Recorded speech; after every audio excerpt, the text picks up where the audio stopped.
ini kami akan menyerahkan secara administratif. Kami taat Bapak, kami mau ke samping untuk ke bagian persilakan untuk dimasukkan secara formal dan kemudian bisa ada tanda terima dokumen. Jadi semua prosedur kita ikuti. Untuk itu kami mengajak Bapak Ibu untuk bersama-sama, kita sama-sama rakyat Bapak Ibu, kita bersama-sama berjalan ke gerbang samping untuk memasukkan surat. Boleh nggak saya usulkan? Jadi kan saya ini kan anggota Badan Aspirasi Masyarakat. Jadi ini kan dokumen ini nanti dari Sekretariat Jenderal DPR akan ke Badan Aspirasi kami juga. Nah, lebih baik diserahkan ke kami. Nanti kami yang bikin tanda terima. Jadi bahwa bukti dokumen teman-teman sudah diterima secara resmi oleh pimpinan DPR RI dan dokumen ini akan kami serahkan langsung kepada pimpinan DPR. Jadi lebih cepat prosesnya. Baik. Teman-teman, apakah setuju dengan proses ini? Ya, boleh. Bisa ada tanda terima ya, berarti Bapak. Baik. Ya. Oke, kalau gitu. Pak, kita Bapak. Jangan dorong-dorong ya, jangan dorong-dorong rekan. Tenang aja, Bang Andre ke tengah, Bang Andre izin Bang. Spidolnya mana sini?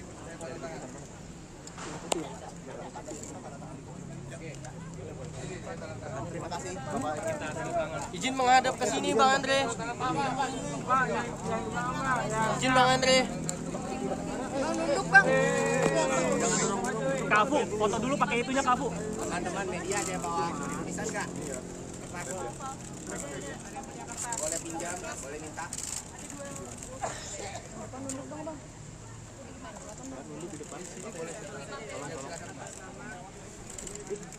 Pakai 24 aja di Zoom di.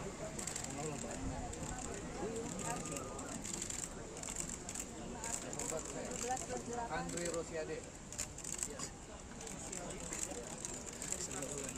Saya Wakil Ketua Komisi 6 DPR RI fraksi Partai Gerindra, anggota Badan Aspirasi Masyarakat DPR RI. Aduh.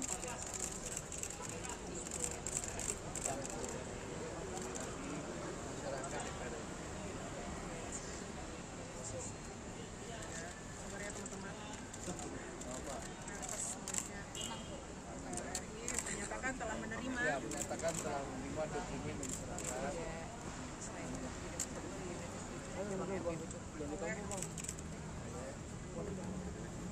11+8 rakyat. Transparansi dan transparansi.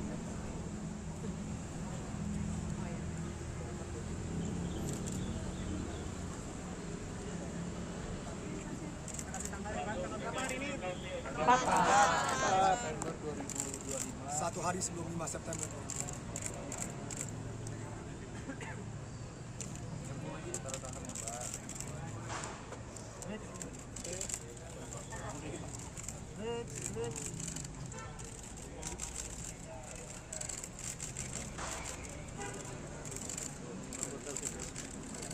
Foto dulu Bang. Boleh tunjukkan Bang. Dibalik Pak, biar benar nih, biar media tahu. Ya, supaya transparan ya. Ininya tanda terima juga.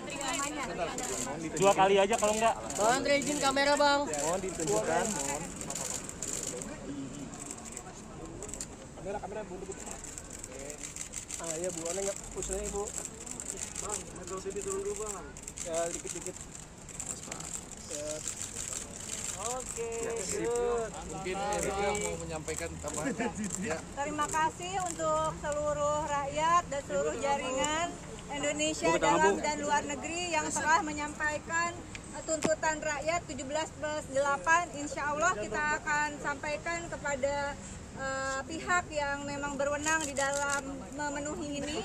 Tentu saja secara pribadi dan kami yang hadir di sini menyampaikan duka cita mendalam atas jatuhnya korban yang kemarin dalam peristiwa September gelap setidaknya bagi saya pribadi.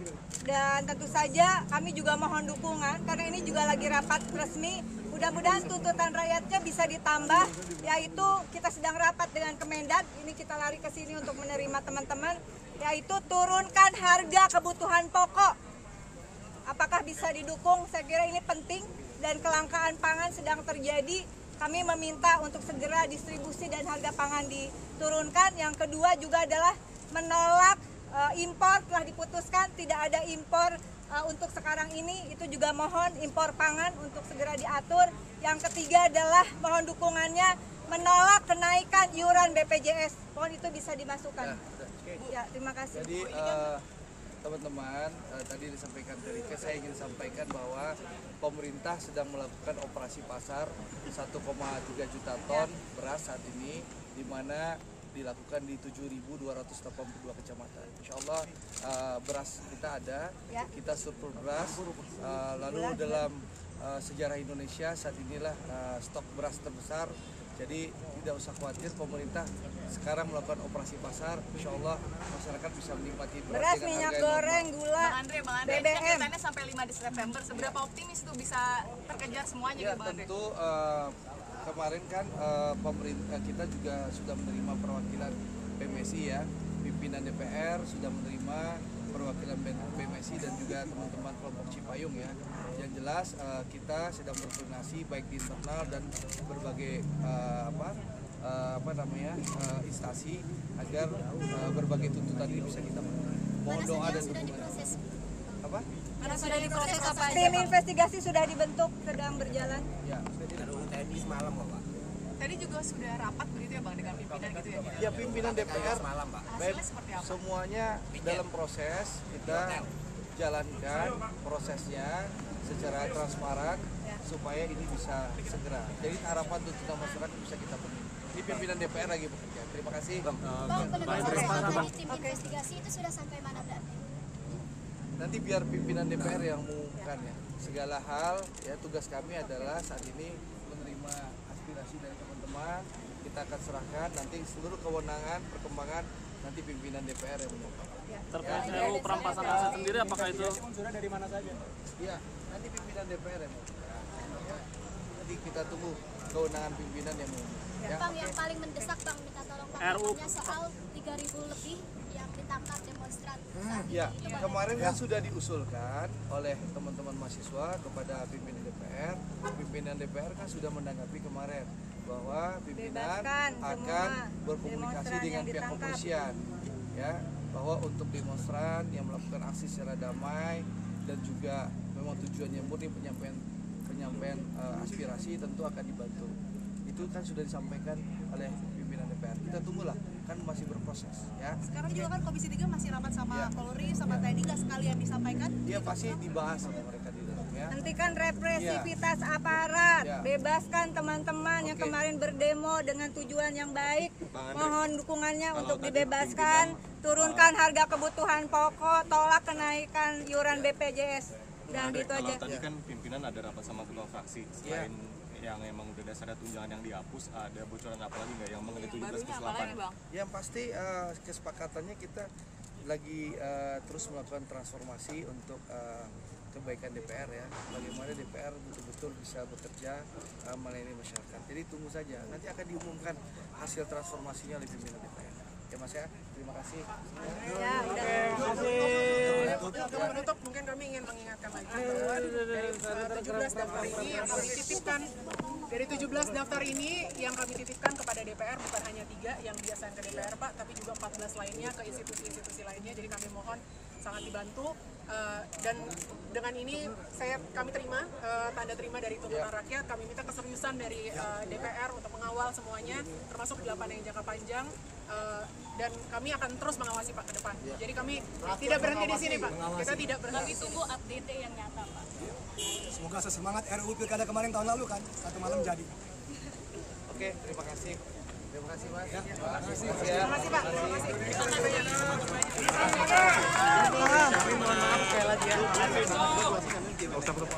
Baik, dengan itu pernyataan formal dari beberapa penggagas 17 plus 8 tuntutan rakyat sudah selesai.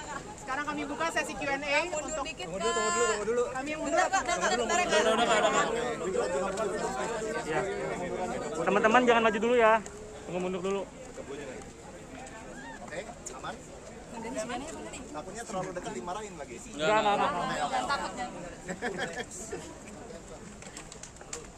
Baik, dengan ini Dulu tengah ya, halus. ya dengan ini kami buka sesi Q&A. Silakan. Soal tuntutan kan deadline-nya tanggal 5 September syarat itu dan bukan dipenuhi gimana? Tadi sebenarnya Cia sudah menjawab ya. Ya, kami akan membiarkan rakyat yang menilai sendiri dan mereka juga bisa formulasikan sebenarnya tindakan selanjutnya apa. Jadi sebenarnya nggak dari kami tapi dari rakyat, karena ini balik lagi ini adalah cuman perpanjangan tangan suara rakyat. Dan kalau tanggal 5 nggak selesai, itu bukan di kita, itu tingkat keseriusan mereka, bukan di kita.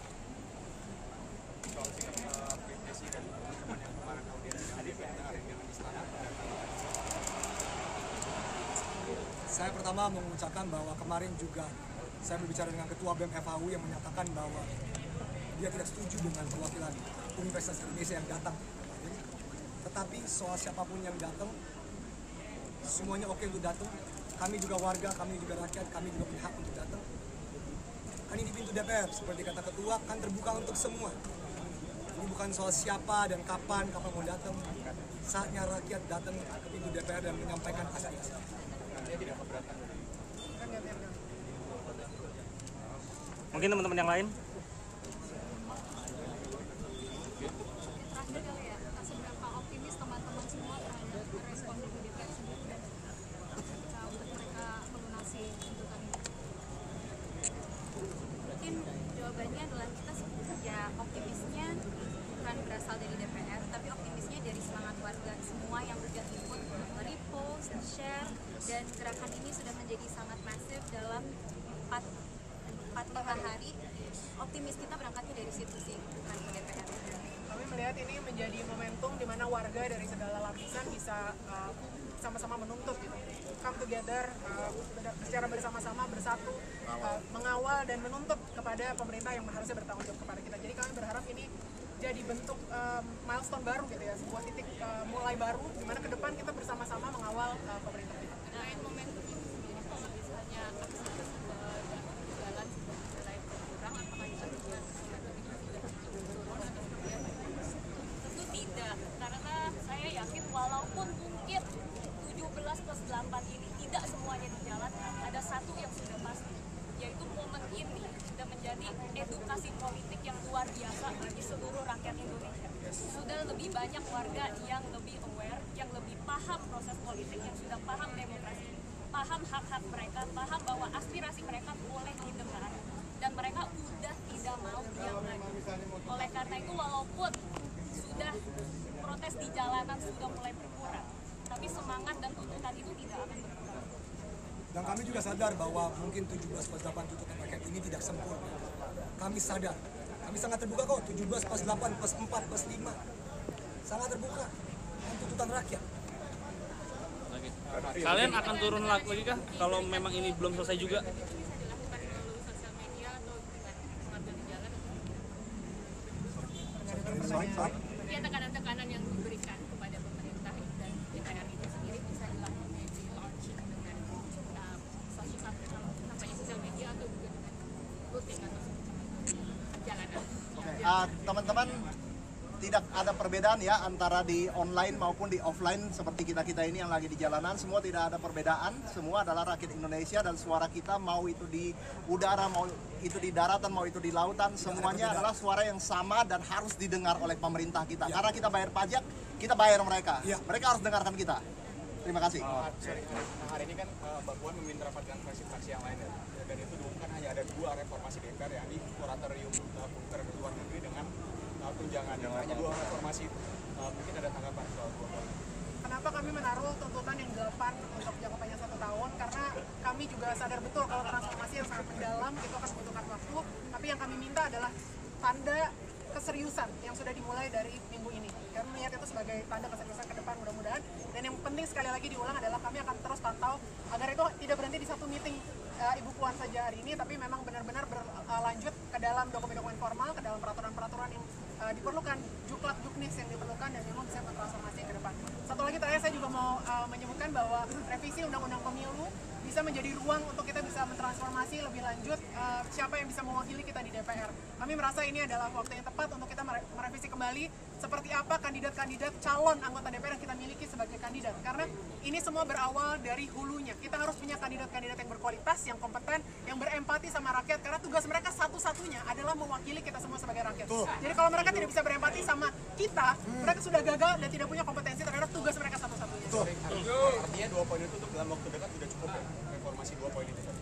Tadi sekali lagi kita cukup realistis melihat bahwa ini adalah tuntutan yang poinnya adalah kita datang bersama sebagai rakyat, biar rakyat yang menilai sendiri apakah itu cukup atau tidak. Dan buat teman-teman semua, sudah banyak sekali website yang men-track website organik yang dibikin oleh banyak sekali dari masyarakat sendiri, dan kita bisa nge-track sama-sama. Di situ ada checklistnya, ada yang sudah dilakukan, ada yang belum dilakukan dan sebagainya. Jadi kita semua bisa mantau bareng-bareng, kita bisa lihat website-website, bisa di-search di sosial media juga, bisa di-search di Google, dan kita bisa mantau bareng-bareng supaya jangan sampai berhenti di sini. Dan di website itu juga ada kolom untuk tambahan tuntutan. Jadi kalau kalian ada tuntutan sendiri, silahkan ditulis di situ. Nanti sebisa mungkin pasti ya kita semua akan ikut menyuarakan. Saya mau nambah 1, kemacetan. Terima kasih. Sebagai warga Depok. Ya, semua setuju. Solusi udara. Ya, untuk menutup, terima kasih banyak Bapak Ibu, Mbak Mas Media yang sudah menyempatkan waktunya hadir ke sini. Kami cuma mau bilang, ini adalah hal yang bisa kita lakukan. Kita punya platform, kita punya suara, kita bantu suarakan. Tapi memang kami melakukan apa yang kami bisa lakukan. Yang benar-benar harus menjadi tokoh utama bukanlah kami, bukan individu-individu yang ada di depan sini. Kami melanjutkan perjuangan teman-teman yang justru sudah berada di jalanan, yang kemarin sudah menjadi korban, yang ditangkap, yang meninggal dunia. Mereka yang harusnya menjadi tokoh utama dari perjuangan kali ini. Terima kasih banyak. Hidup rakyat! Hidup rakyat! Terima kasih teman-teman. Terima kasih. Sebenarnya boleh nggak kalau ada tuntutan atau demonstrasi lagi ke depan, harusnya pimpinan DPR langsung harus turun hari itu juga atau gimana? Betul, mereka harus keluar menemui kita semua. Ya, ketemu di jalan. Ya, ketemu di jalan, jangan di dalam. Di dalam ber-AC terlalu nyaman. Kita sama-sama panas-panasan di sini, teman-teman jurnalis sama-sama panas-panasan. Ayo ketemu di jalan semuanya. Jangan tunggu ada yang meninggal lagi, jangan tunggu ada yang terbunuh lagi, jangan kriminalisasi kami semua. Bebaskan teman-teman. Bebaskan teman-teman kami. Bebaskan masih ditahan. Thank you.